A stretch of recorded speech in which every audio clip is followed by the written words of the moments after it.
DK Shivakumar ಅವರ ದಾಡಿಯನ್ನ ಯಾವಾಗ ತೆಗಿತೀರಾ ಅನ್ನೋ ಪ್ರಶ್ನೆ ಅಷ್ಟೇ. ಅವ್ರು ಯಾಕೆ ದಾಡಿ ಬಿಟ್ಟಿದ್ದಾರೆ, ಏನ್ ಪ್ರತಿಜ್ಞೆ ಮಾಡಿ, ಈಗ ನಮ್ಮನ್ನು ಸ್ವಲ್ಪ ಆಲೋಚನೆ ಮಾಡಿ ಯಾವಾಗ ಈಡೇರಿಸ್ತೀರಾ ಅದನ್ನ ನೋಡಿ. ಫಸ್ಟ್ ನೀವು ನಮ್ಮಲ್ಲಿ ವಿರೋಧ ಪಕ್ಷ ನಾಯಕರೇ ಬೆಂಕಿ ಹಾಕಕ್ ನೋಡ್ಬೇಡಿ. ನೋಡಿ ಹೇಳಿದ್ರು ಮೊನ್ನೆ ಮುಂದಿನ ಬಜೆಟ್ ಕಾಂಗ್ರೆಸ್ ಅವರೇ ಮಂಡಿಸ್ತಾರೆ ಅಂತ ಹೇಳಿದ್ರು. ವಿರೋಧ ಪಕ್ಷ ಏನಾರ ಆಗುತ್ತಾ? ಆಯ್ತು ಬಿಡಿ, ಮುಂದಿನ ಬಜೆಟ್ ಕಾಂಗ್ರೆಸ್ ಅವರೇ ಮಂಡಿಸ್ತಾರೆ ಅಂತ ಹೇಳಿದ್ರು. ಕೃಷ್ಣ ಬೈರೇಗೌಡ ಮಾಡ್ತೀರಾ ಹಂಗೆ? ಹೇಳಿ ಅದನ್ನ ಹೇಳಿಲ್ಲ. ಚೆನ್ನಾಗಿದ್ದೀರಾ ಸರ್ ನೀವು? ಕೃಷ್ಣ ಅದನ್ನ ಹೇಳಿಲ್ಲ. ನೀವು ಗ್ರೂಪ್ ಚೇಂಜ್ ಮಾಡ್ಬಿಟ್ಟು ನೀವು ಇದ್ದಿದ್ ಗ್ರೂಪ್ ಬಿಟ್ಟು ಬೇರೆ ಗ್ರೂಪ್ ಬಂದ್ಬಿಟ್ಟು ನಮ್ಗೆಲ್ಲ ಬೆಂಕಿ ಅಧ್ಯಕ್ಷರೇ, ವಿರೋಧ ಪಕ್ಷದ ನಾಯಕರು ಕೃಷ್ಣ ದೇವಸ್ಥಾನಕ್ಕೆ ಆಗಾಗ ಹೋಗ್ತಾ ಇರ್ತಾರೆ.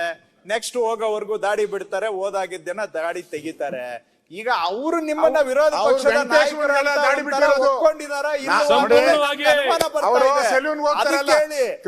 ದಾಡಿ ಕೆಂಕೇರಮ್ಮ ಯಾವಾಗ ಹೇಳ್ತಾರೆ ಅವಾಗ ಬಿಡ್ತಾರೆ, ಯಾವಾಗ ಕೆಂಕೇರಮ್ಮ ಅಜ್ಜ ಯಾವಾಗ ಹೇಳ್ತಾರೆ ಅವಾಗ ತೆಗಿತಾರೆ. ಅದೆಲ್ಲ ಇರುತ್ತೆ. ಅಜ್ಜಯ್ಯನವ್ರು ಹೇಳಿದಾಗ ಅದೆಲ್ಲ ಬೇರೆ.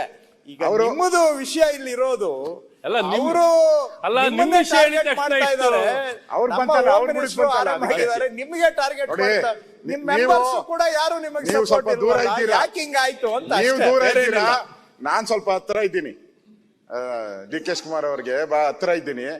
ಅವರು ಯಾರು ಸೆಲೂನ್ ಇದಾನಲ್ಲ ಅವನು ಹೇಳ್ದ ನನ್ಗೆ ಹತ್ರ ಬಂದ್ಬಿಟ್ಟಿದೆ ಟೈಮು, ದಾಡಿನ ತೆಗಿತಾರೆ ಅಂತ ಅವನು ಹೇಳ್ದ ನನ್ಗೆ. ಅದಕ್ಕೆ ನಾನ್ ಕೇಳ್ದೆ ಬೇಗ ತೆಗಿಯಂಗಿದ್ರೆ ಹೇಳಪ್ಪ ಅಂತ ಹೇಳ್ದೆ. ಸೆಲೂನ್ ಮಂತ್ರಿಗಳು ಉತ್ತರ ಕೊಡಿ. ಮತ್ತೆ ಸ್ವಾಮೀಜಿ ಅವರು ಹೇಳಿದ್ದಾರೆ, ಆದ್ರೆ ನೀನು ಈ ವರ್ಷದೊಳಗಡೆ ಡಿಸೆಂಬರ್ ಒಳಗಡೆ ಆದ್ರೆ ಮುಖ್ಯಮಂತ್ರಿ ಆಗ್ತೀಯಾ, ಇಲ್ಲ ಅಂದ್ರೆ ಜನ್ಮದಲ್ಲಿ ಆಗಲ್ಲ ಅಂತ ಹೇಳಿದ್ದಾರೆ. ನನಗೆ